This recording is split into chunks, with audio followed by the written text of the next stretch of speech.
دوسرا واسطہ ہمارا باپ سے پڑتا ہے. کسے پڑتا ہے؟ باپ سے اور بڑوں سے پڑتا ہے. ابراہیم علیہ السلام کے باپ نے ابراہیم علیہ السلام کو مارنے کی دھمکی دی، قرآن میں موجود ہے. میں آپ کو رجم کر دوں گا. میں اپنے الفاظ میں کہتا ہوں ابراہیم علیہ السلام باز آ جاؤ ورنہ میں آپ کو قتل کر دوں گا. بیٹا جواب دیتا ہے ابراہیم علیہ السلام اے باپ بے شک تو مجھے مارنے کی دھمکی دیتا ہے لیکن میں تیرے اللہ سے دعا کروں گا. کتنے رحم دے دیا، کتنا بڑا دیتا. یہاں سے امت کو اصول ملا جب آپ سے بڑا کوئی مسلمان آپ سے الجھ جائے آپ کے ہاتھ سے ادب کا دامن نہ چھوٹے، ادب کا دامن نہ چھوٹے. آپ سے بڑا بات کرے آپ بڑا دل رکھتے ہوئے خاموش ہو جائیں، کامیابی آپ کا مقدر ہو. دوسرے نمبر پر ہمارا واسطہ چھوٹوں سے پڑتا ہے. اس کے ساتھ کیا کرنا چاہیے؟ حضرت انس فرماتے ہیں میں اللہ کے نبی کا 10 سال خادم رہا ہوں. 10 سال میں ایک دن بھی اللہ کے نبی نے مجھے نہیں مارا، مجھے نہیں ڈانٹا، مجھے غصہ نہیں کیا. ہمیں نبی کی اس عمل سے امت کو ایک مسئلہ معلوم ہو گیا، چھوٹوں پر شفقت کرنی چاہیے. چھوٹوں کی چھوٹی باتوں پر غصہ کر کے نقصان نہیں دینا چاہیے. دل کو بڑا رکھیں گے گھر میں بھی سکون، بہر میں بھی سکون. اس کے بعد چوتھے نمبر پر ہمارا واسطہ پڑوسیوں سے پڑتا ہے. کس سے پڑتا ہے؟ پڑوسیوں سے. ہم تو مسلمان آپس میں نفرت کرتے ہیں، محلے والے. صحابہ کرام تو غیر مسلم سے بھی احترام کرتے تھے اس لیے کہ میرے محلے کا ہے، اس لیے کہ میرا پڑوسی ہے. صحابہ اس لیے پیار کرتے تھے کہ یہ میرا پڑوسی ہے، پڑوسی کے احکام نبی نے بیان کیے ہیں. ہم تو مسلمان پڑوسی کو معاف نہیں کرتے، آپس میں بولتے نہیں ہے، ایک محلے کے آپس میں پیار نہیں ہے، محبت نہیں ہے. کامیابی چاہتے ہیں تو آپس میں پیار کرنا ہوگا، سکون کی زندگی چاہتے ہیں تو مسلمانوں سے محبت کرنی ہوگی. حضرت حسن فرماتے ہیں، حضرت حسن رضی اللہ تعالیٰ عنہ حضرت علی کے بیٹے، ان کے گھر کے اوپر ایک یہودی کا گھر تھا. توجہ سے سماعت کرتے چلے جائیں. حضرت حسن کے گھر کے اوپر ایک یہودی کا گھر تھا اور اس کے گھر میں ایک لیٹرین تھی، بیت الخلاء. اس کا بیت الخلاء ٹوٹا اور گندگی حضرت حسن کے گھر میں گرتی رہی. ساتھ جو یہودی تھا اس کی بیوی اس کو ملنے کے لیے آئی. جب ملنے کے لیے آئی اس نے پخانہ دیکھا، وہ تو سارے گھر میں ڈوبے، گندگی ہے. اس نے کہا کہ آپ ہم کو بتاتے کیوں نہیں ہیں؟ ہماری وجہ سے آپ کو تکلیف ہے، آپ ہم کو بتاتے کیوں نہیں ہیں؟ اس نے کہا میں خاوند سے پوچھتی ہوں. خاوند نے کیوں نہیں بتایا؟ اس نے کہا یہ آدمی کافی دنوں سے ہے، ہم نے آپ کو نہیں بتایا، مناسب نہیں سمجھا. وہ یہودی اس سے ملا حضرت حسن رضی اللہ تعالیٰ عنہ سے، میری بیوی آپ کے گھر گئی تھی اور اس نے کہا کہ اس کے گھر کا بیت الخلاء ٹوٹا ہوا ہے، ساری گندگی گھر میں ہے، سارے گھر میں بدبو ہے، لیکن آج دن تک آپ نے ہم کو آگاہ کیوں نہیں کیا؟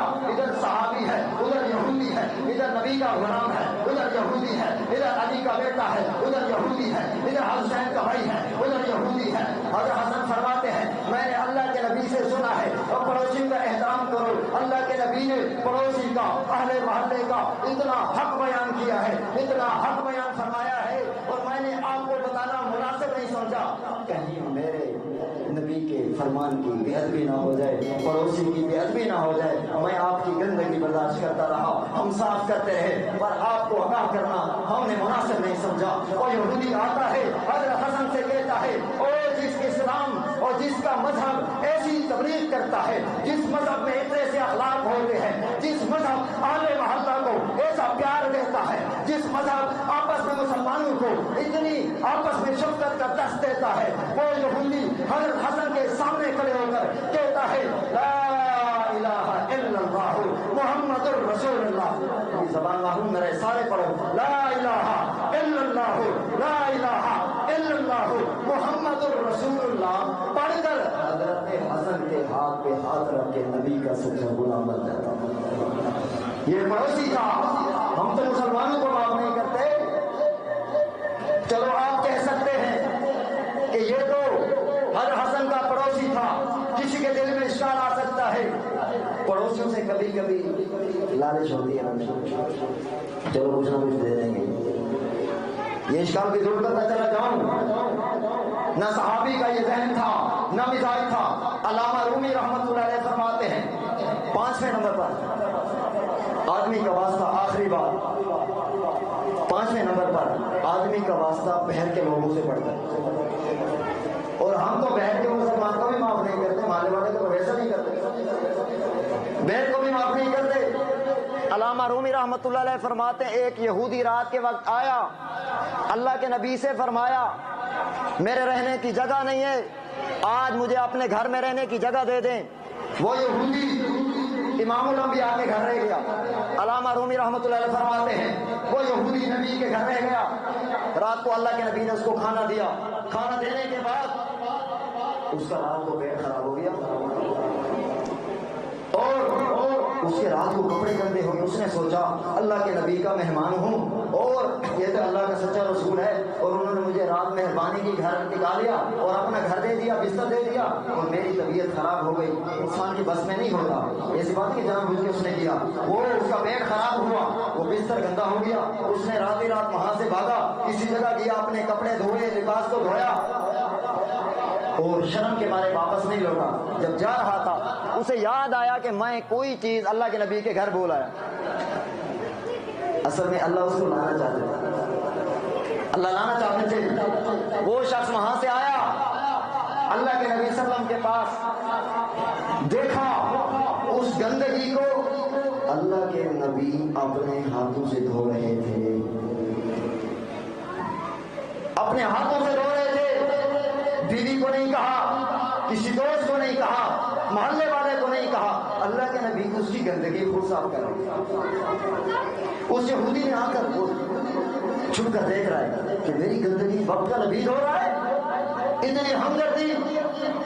اس یہودی نے اللہ کے نبی سے فرمایا میری طبیعت خراب ہو گئی، مجھ سے ایسے ہو گیا، آپ کیوں دھو رہے ہیں؟ اس نے کہا واقعی آج مجھے یقین ہو گیا کہ وہ واقعی اللہ کا پیغمبر ہے، جس کے اخلاق ایسے ہوتے ہیں، جس کا کردار ایسے ہوتا ہے، وہ واقعی اللہ کا نبی ہوتا ہے۔ جب آپ کا میرا پیغمبر یہودیوں کے ساتھ اس انداز میں پیش آئے، مسلمانوں تمہارے در پہ دستک دیتا ہوں، جب اللہ کا نبی یہودی کے ساتھ دنیاوی معاملات میں اتنی شفقت سے پیار کرتے ہیں، اتنی مہربانی کرتے ہیں، ہمیں بھی چاہیے آج کے بعد مسلمان کو مسلمان سے نفرت نہیں ہونی چاہیے، آج کے بعد مسلمان سے بغض مت رکھے، مسلمان سے پیار کرے، آل محلہ محبت کرو، آل محلہ پیار کرو، آل محلہ آپس میں شفقت کرو، اور جیس طریقے سے کرو، جیس راستے سے کرو، آپس میں پیار محبت کر کے۔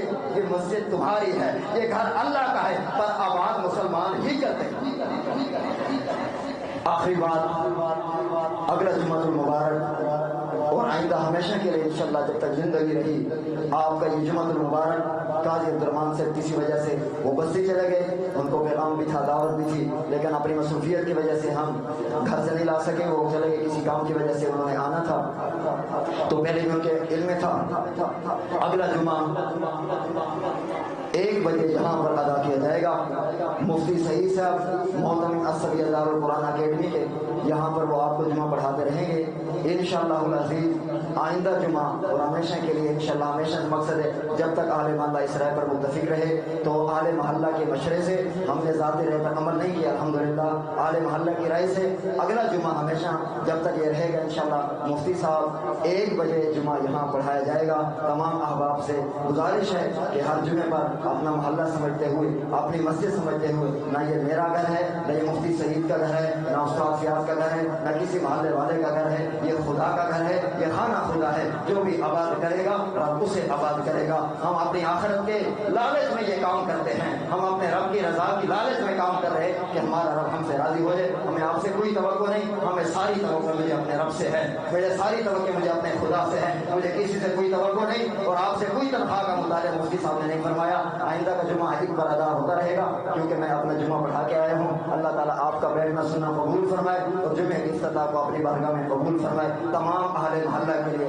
اللہ اس جمعے کو رحمت کا، محبت کا، شفقت کا اللہ ذریعہ بنا دے. جو کہا ہے سنا ہے اللہ سب سے پہلے مجھے اور اللہ امت مسلمہ کو جہاں جہاں تک یہ صدا پہنچے اللہ سب کو عمل کی توفیق عطا فرمائے. وآخر دعوانا الحمدللہ.